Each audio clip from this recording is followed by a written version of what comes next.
You are listening to a presentation of the Caleb Turner Talk Show on the Anchor Radio Network. And now your host, Caleb Turner. It is February 9th, 2013. Hello again, and welcome everybody to the Caleb Turner Talk Show on the Anchor Radio Network, live from Coquitlam, British Columbia, Canada, here in downtown Coquitlam. We got a great show planned for you today. It is raining here in Coquitlam, but we're okay here in Studio 47, live on the Anchor Radio Network. We're going to talk about the NHL season so far, both Eastern Conference and the Western Conference. We're going to touch on the Canucks season so far, 6-2-2, and they play the Calgary Flames tonight on National Hockey Day in Canada. Also with 4 straight wins, so successful so far. We might touch on the MLB, the NFL, the NBA, the PGA, all this and more on the Caleb Turner Talk Show. You got it live on the Anchor Radio Network. We'll be right back, our commercial breaks, and then more on the Caleb Turner Talk Show. The Vancouver Canucks take on the Calgary Flames tonight live on the Anchor Radio Network from Rogers Arena. We have the full play-by-play coverage as well. The first game back at Rogers Arena, they have 4 straight road games, and we've got tonight's game live on the Anchor Radio Network. You are listening to the Caleb Turner Talk Show on the Anchor Radio Network. And now your host, Caleb Turner. We're back live on the Caleb Turner Talk Show, live from Coquitlam. Here live on February 9th, 2013. Gearing up for what should be a pretty decent hockey game tonight. At least I would think so. Canucks have won 4 straight. Yeah, they look pretty good. I mean, obviously they have the big goalie controversy between Roberto Luongo and Corey Schneider, battling for top spot to be goaltender for the Vancouver Canucks. And as of now, it's a toss-up as to who's number 1. Right now, at least at this present time, it would appear Corey Schneider has the number 1 starting job back. He will get the start tonight against Calgary. Question is, how long is his leash? How many games is he going to get on this upcoming 4-game homestand? Canucks play tonight against Calgary. And then they don't play again until Tuesday against Minnesota. They play on Friday against Dallas. And then next Sunday against St. Louis, wrapping up a 4-game homestand. How many games does Corey Schneider get? It really all depends on tonight against Calgary. If he goes out there and only gives up 1 goal or 2 goals, depending on how many shots he faces, he's probably going to get a couple more games in this homestand. Not saying Roberto Luongo Roberto Luongo is like the 3rd best goalie in the league right now. Stats will tell you where Roberto Luongo is at in the NHL in goaltending. 3rd in goals against, 3rd in save percentage. He doesn't have very many wins. He only has 3, but that's because they've split up the job. If he had been goalie for all those wins, he'd be tied for 1st right now. Because they both have 3, and the leading goaltender has 6 wins. But for somebody to tell me that Roberto Luongo has not been a good goalie, that is a very, very invalid statement. But for somebody to say Corey Schneider hasn't been a good goalie, that's another invalid statement. Vancouver Canucks have the 2 best goalies in the league right now. As in tandem. Now, I don't mean like 2 best goalies by themselves. You know, I'm talking about Luongo and Schneider combined. They have the 2 best goalie, I guess I should say, 2 best goalie tandem in the league right now. A record of 6-2-2. 14 out of a possible 20 points. That's not too bad. What's bad is Daniel Sedin, who is supposed to be your leading goal scorer this year, only has 3 goals. 3 goals in 10 games is unacceptable. Your leading goal scorer is still Zach Kassian, and he hasn't scored since Chicago. Since before Chicago. He hasn't scored since against Colorado back on January 30th. It's now February 9th. It would appear right now that the Canucks are going through this stage where they're kind of settling in into getting all four of their lines involved in every game. You look up and down the stat chart, your leading goal scorer is Zack Kassian. Second on the team is Mason Raymond with 4. He had a goal against Minnesota, which I guess we'll talk about the Minnesota game. Didn't get to see much of the game, but I did get to see and listen to all 4 of the goals. Daniel Sedin finally scores. Seems like it's been like a month and a half, which it has been a month and a half, it seems like, since Daniel Sedin has last scored. I was good to see Chris Higgins get on the board finally. Gets his first goal of the year. And it's funny because everybody coming into the Minnesota game was ripping on Chris Higgins for not have scored a goal yet. And then in that game, he comes out and scores a goal. Doesn't that happen for all NHL players? Somebody's ripping on you. It's kind of like Phil Kessel. Everybody's been ripping on him all year, and he hasn't been able to score until Thursday night? Wednesday night. He scores the game-winning goal. He scores the biggest goal of the game. And for right now, the biggest goal right now, the year for Toronto, was that goal. Depending on the game tonight, Toronto-Montreal, as Toronto will visit the Bell Center.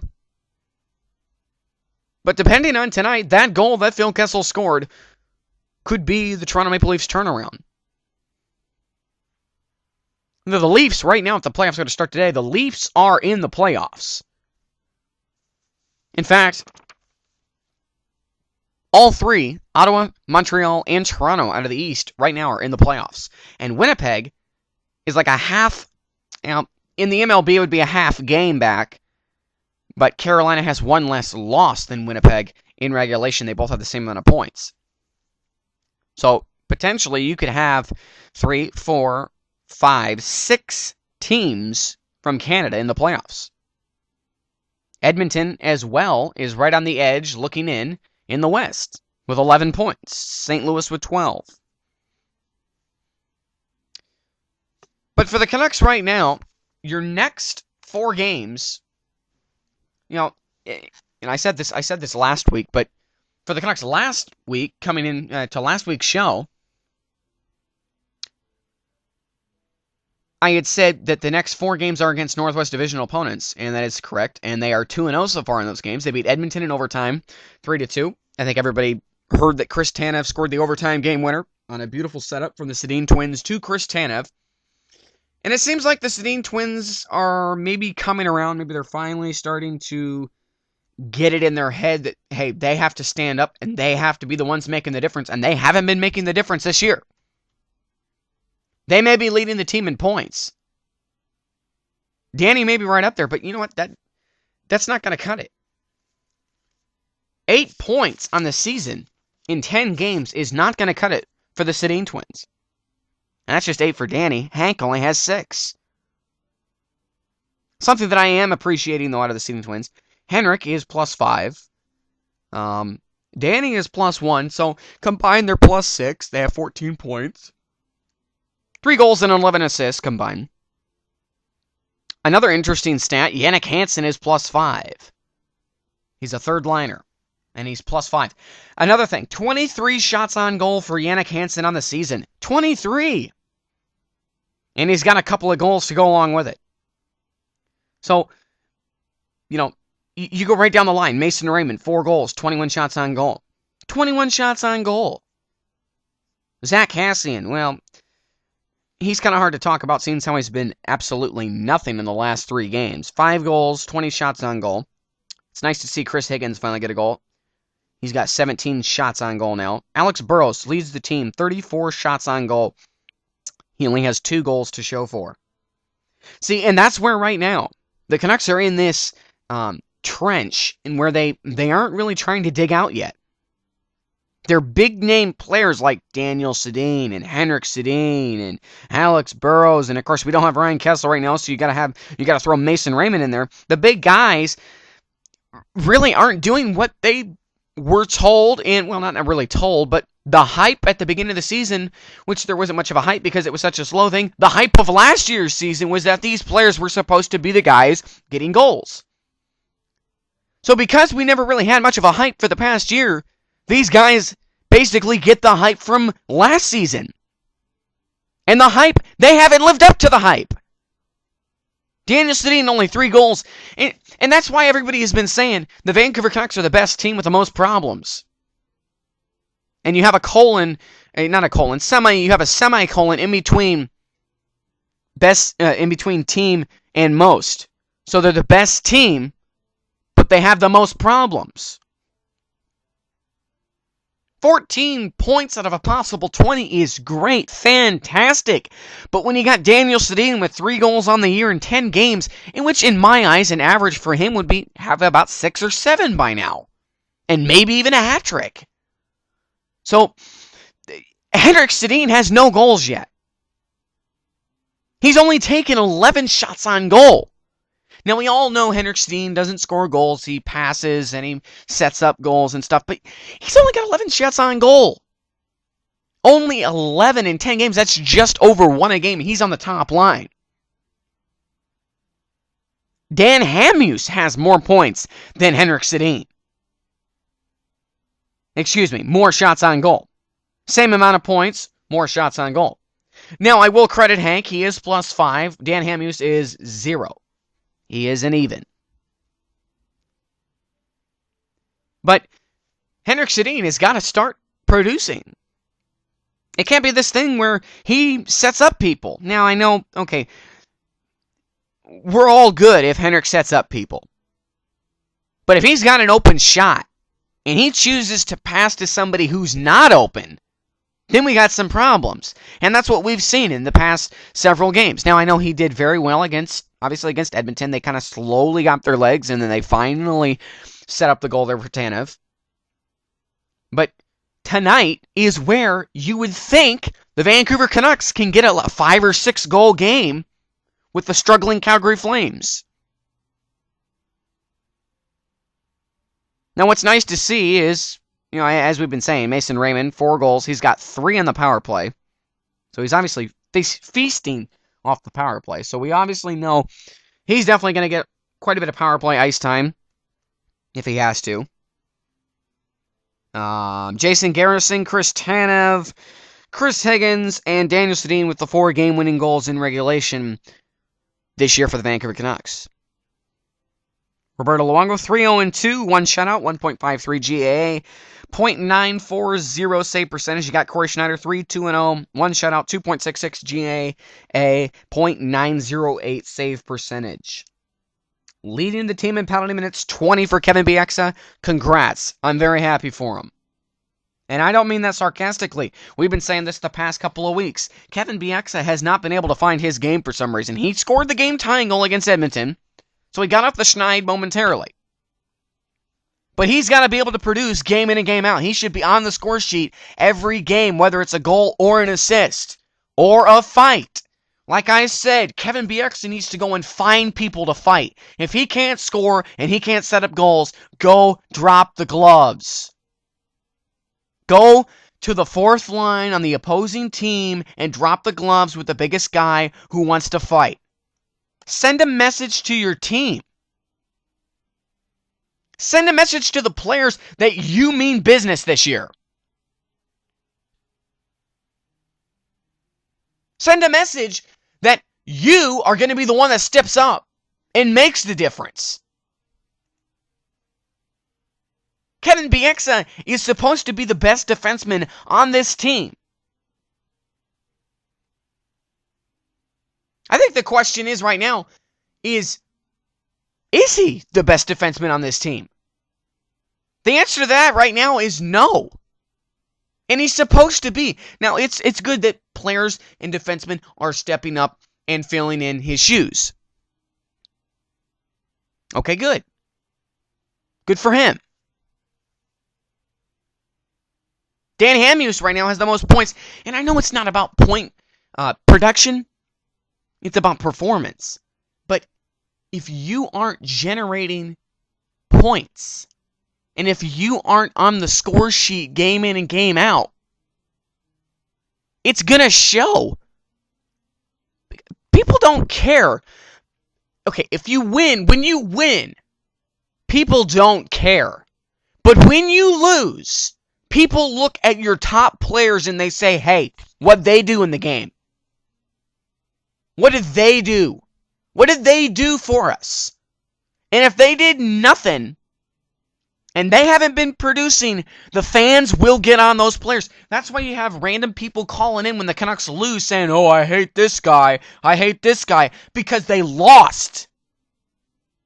And all of the gold has been melted off. All of the infirmities have been melted off, and you see what the real team really is when they lose. You see that. So when the Canucks lose, people look at, let's say, Alex Burrows or Chris Higgins or Henrik Sedin even for that matter, or Daniel Sedin. On the offensive side. On the defensive side, they look at Kevin Bieksa and Dan Hamhuis and Alex Edler. Now, Edler's played very well this year. 3 goals, 5 assists, 8 points, plus 1 power play goal, 26 shots on goal. Very good performance so far for him, so he's off the hook. So you look at Kevin Bieksa, and really for that matter, look at Jason Garrison.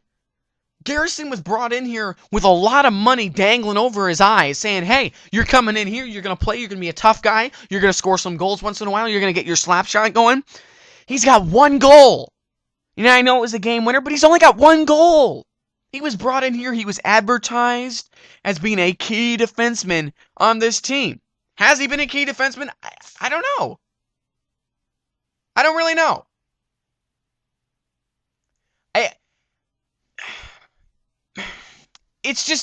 It's tough when you look at the team and you see 6-2-2. You see that. But then you look at these players that aren't really playing very well. Look at the Canucks in the standings. Okay, they're third. Okay, they're 1 point behind Anaheim for second place because of the divisional places and stuff. They're only +5 in the goal category. 28 goals for, 23 goals against.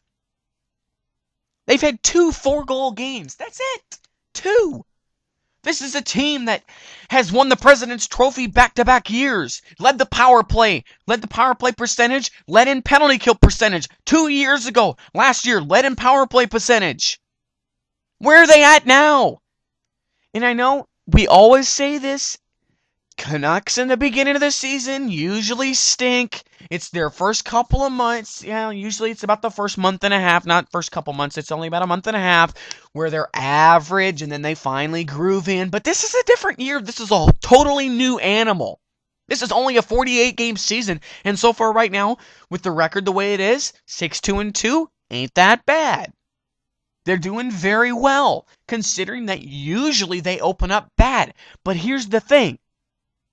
They're opening up good right now. The performance isn't good, but it shows in the stats. 6-2-2. That's what we're looking at. 6-2-2.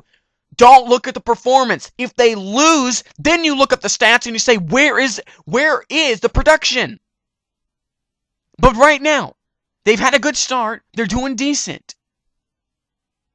What's it going to be like end of the season? What's the performance going to be like at the end of the season? Is it going to show in the stats? Are they going to have a good record? Are they going to make the playoffs? That's the big question. Do the Canucks make the playoffs in a 48-game season? My answer right now is yes. I think they make the playoffs. But with the way that they're playing and the way that their performance is and the way they're producing and the stats, it just doesn't look very good right now. Like, I'm just stating facts that right now, I know that a lot of players are boosted and everything else, but Thomas Vanek, 10 goals right now, 21 points, with a Buffalo team that isn't even in the playoffs? How does that happen? 21 points and you aren't even in the playoffs.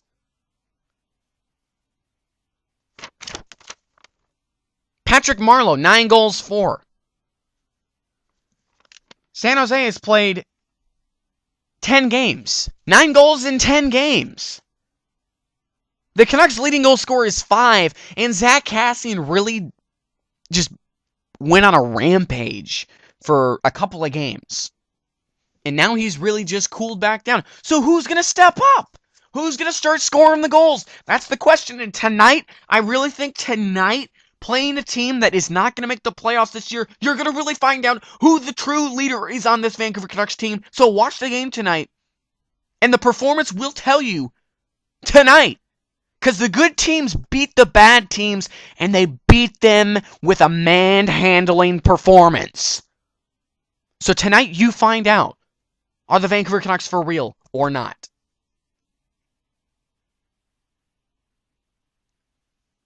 When we come back, we will discuss a little bit of the Eastern Conference and the other Western Conference teams. You got it live on the Caleb Turner Talk Show, and you are listening to the Anchor Radio Network. Tomorrow, the Los Angeles Lakers head to Miami to play the Miami Heat live, and we will have the coverage here live on the Anchor Radio Network. Coverage beginning at 12 o'clock, tip-off at 12:30. Can Kobe get his team turned around and try to point them in the right direction? Lakers Heat live on the Anchor Radio Network. Tip-off tomorrow at 12:30. You are listening to the Caleb Turner Talk Show on the Anchor Radio Network. And now your host, Caleb Turner.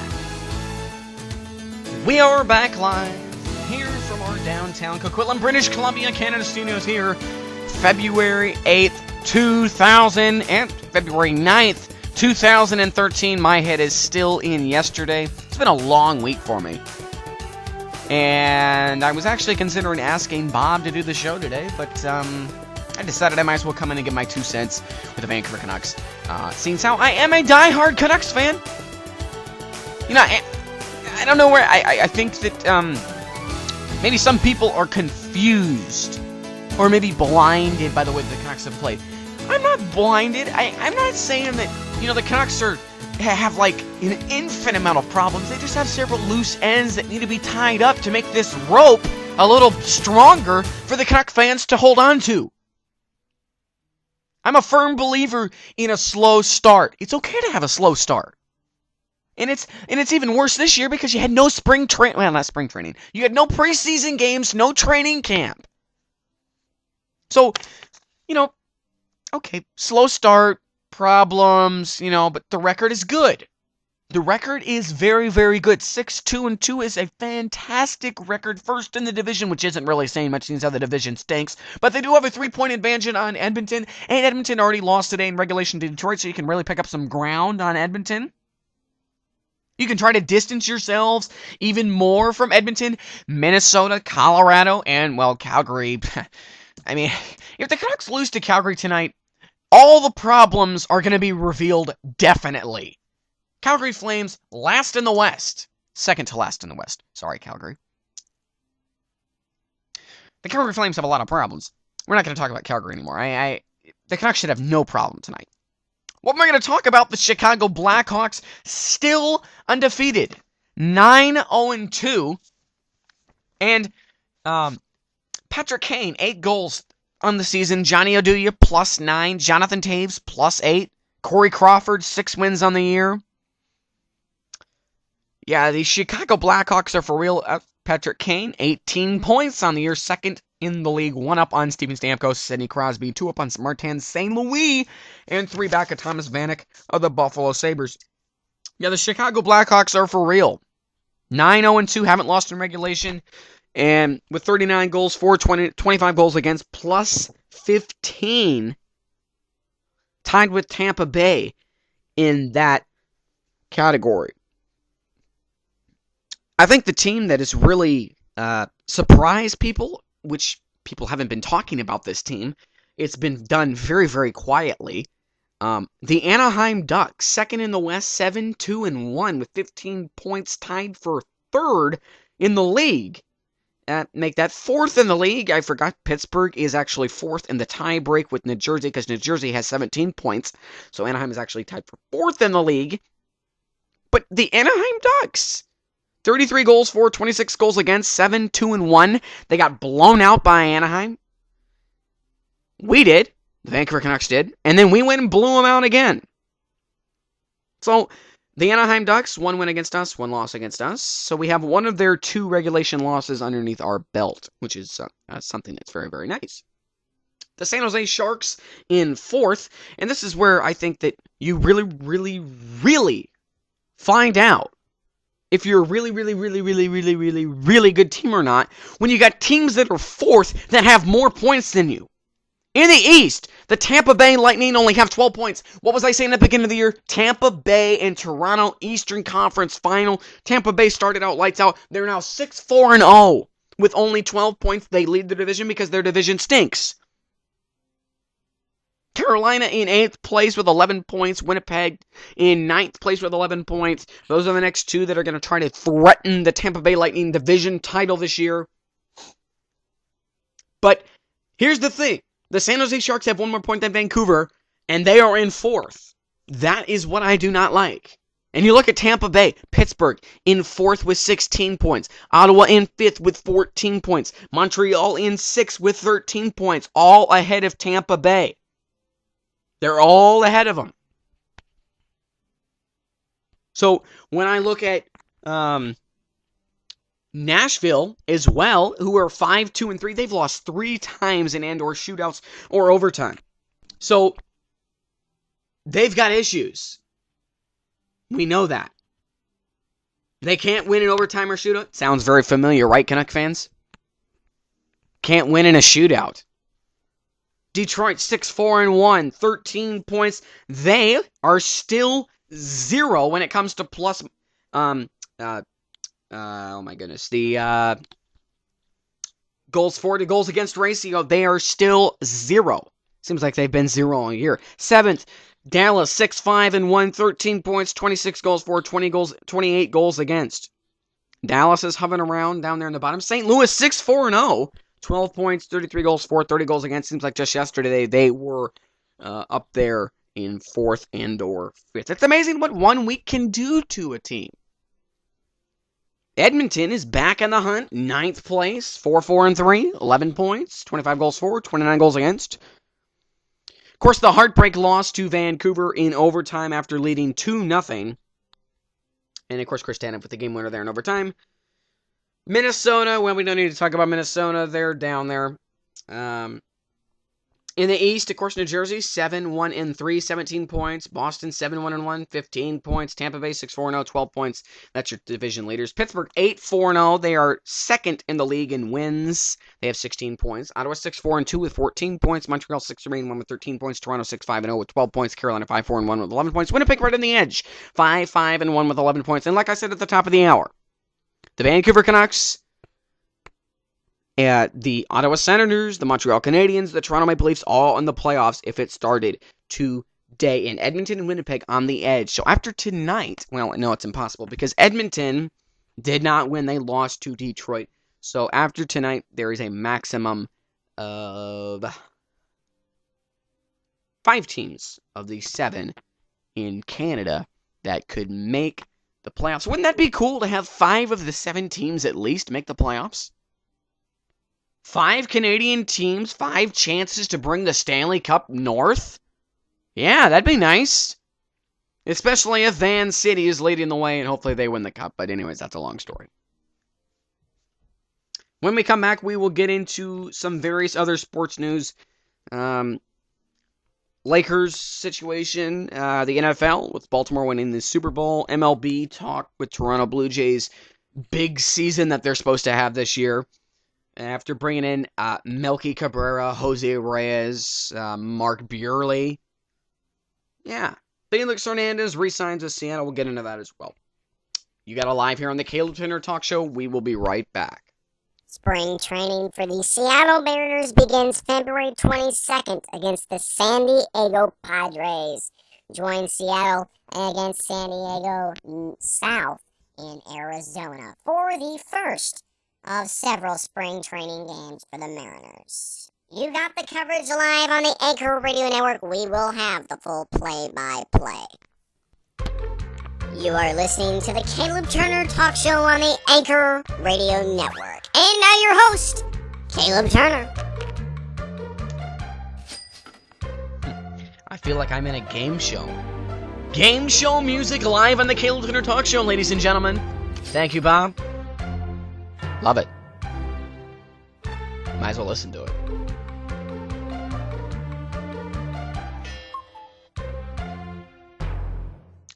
Nice. Thank you, Bob.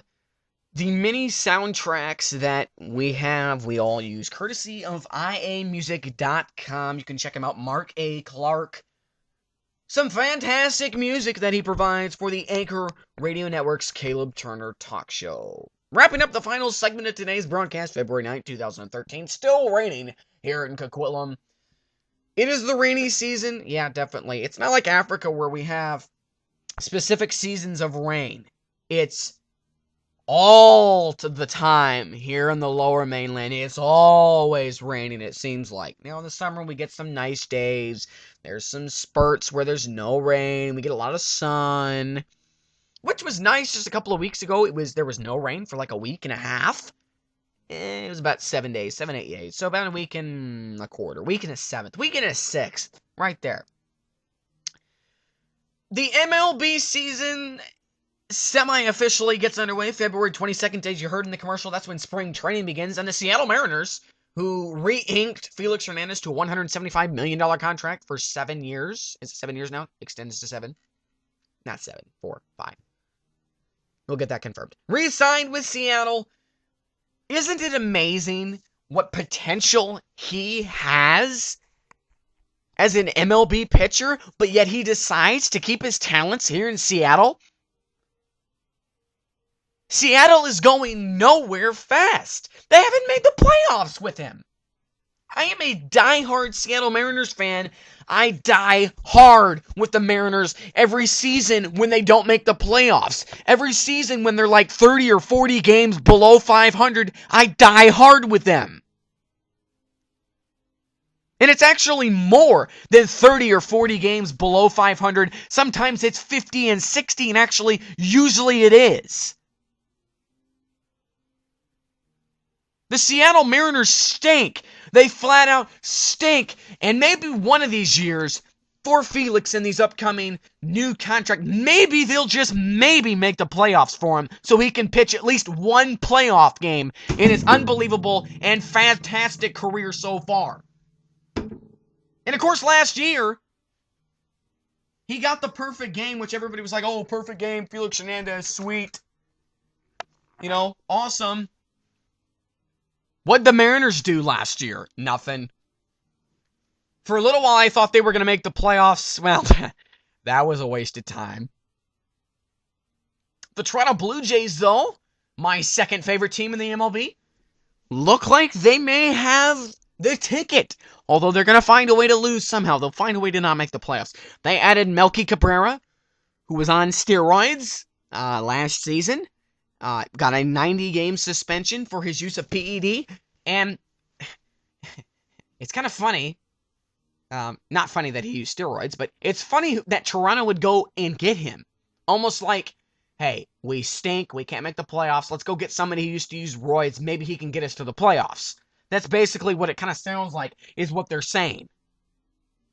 They also got Jose Reyes, Mark Buehrle, R.A.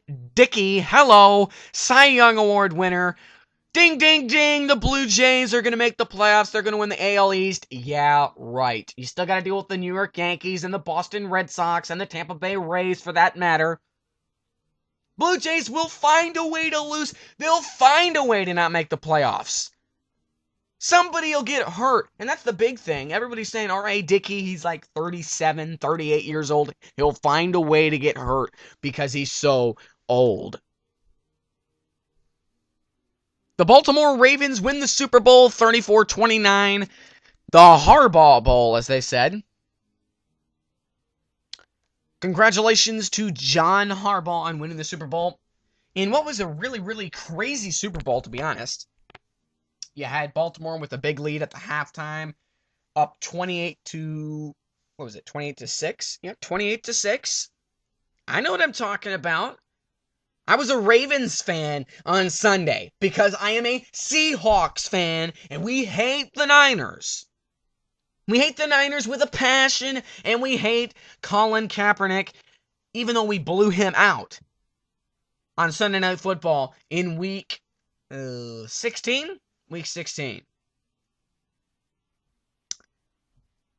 The Baltimore Ravens had the power outage. I should say the Baltimore and San Francisco had the power outage. It wasn't just Baltimore who had the power outage.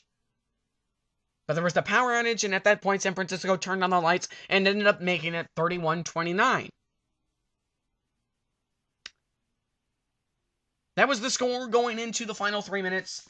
Baltimore gets a field goal, make it 34-29. San Francisco marches down, gets all the way to the 5, throwing to the end zone. No catch. Guy was getting held. San Francisco wanted a penalty. 34-29 final. The guy runs the ball to the end zone. They concede the safety to make it 34-31. The final because of the safety.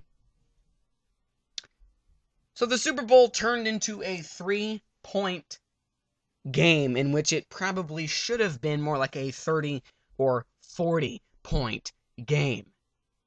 The better team won the Super Bowl. It's not like the loser of the two teams won the Super Bowl, and congratulations to Ray Lewis on going out with a Super Bowl in his last game of his career in the NFL. Congratulations to him.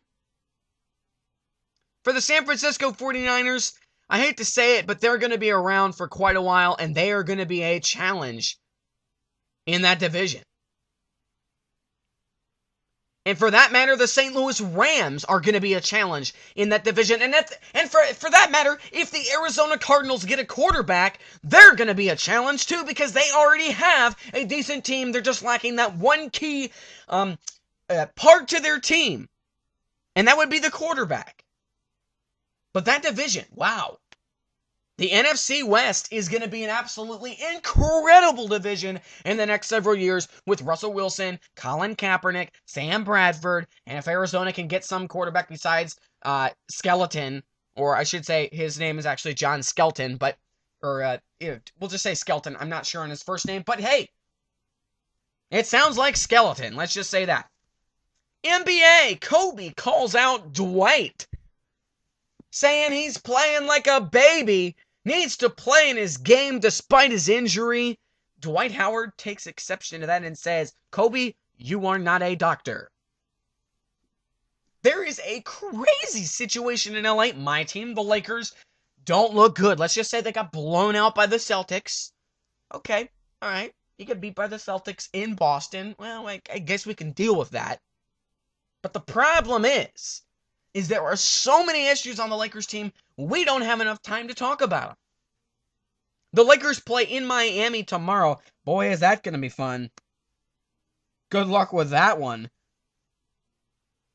Playing one of the best teams in the NBA. Wow, that's going to be fun. And wrapping it up, coming in last because nobody likes golf, the PGA Tour having their national and annual Pebble Beach Pro-Am. Lots of sports players, actors, and even Jim Harbaugh is in the Pro-Am for this weekend. And you can tune into that one on CBS. They have the final round tomorrow. So you got guys like Chris O'Donnell, the actor, Chris O'Donnell. PGA Tours like Brandt Snedeker, and then coaches like Jim Harbaugh in attendance for that particular golfing event in the PGA. That wraps it up for us today, February 9th, 2013 edition. Thank you for listening. The NHL season, the Vancouver Canucks season, and then random talk about the MLB, NFL, NBA, and the PGA tournament. Enjoy the game tonight. Canucks and Flames, first of 4 inside Rogers Arena: Calgary, Minnesota, Dallas, and then St. Louis. So 4 pretty key Western Conference games. I would say this one's not as key as what the other ones will be. Minnesota's closer. Dallas is in the playoffs. St. Louis is in the playoffs. Calgary is nowhere even near the playoffs. Tonight, the Vancouver Canucks can prove whether they are a good team or not. You heard it first here on the Caleb Turner Talk Show and the Anchor Radio Network. If the Canucks win tonight, they prove that they can beat the teams that stink. Because good teams smoke the teams that stink. And they play good against the teams that are good. And usually they win. That we can find out tonight. Hope you enjoy the game. Stay safe. Have a good weekend. Excellent Sunday tomorrow planned for you. Bad news about my Wolverines. They lost today in overtime to Wisconsin. They will probably lose their number 3 seed in the nation after this week. But enjoy tomorrow. Like I said, a lot of things planned for you in the sports world. You got LA, Miami. That'll be on TV. You got a couple of hockey games are going to be on. Of course, there's obviously tons of NBA games because it's the weekend. And then, of course, there may be a little bit of college basketball. But the PGA Pebble Beach Pro-Am wraps up. Enjoy it. Thank you for listening today to the broadcast. You got it live here on the Anchor Radio Network. You have been listening to a presentation of the Caleb Turner Talk Show on the Anchor Radio Network. Tune in every week for another Caleb Turner Talk Show edition on the Anchor Radio Network.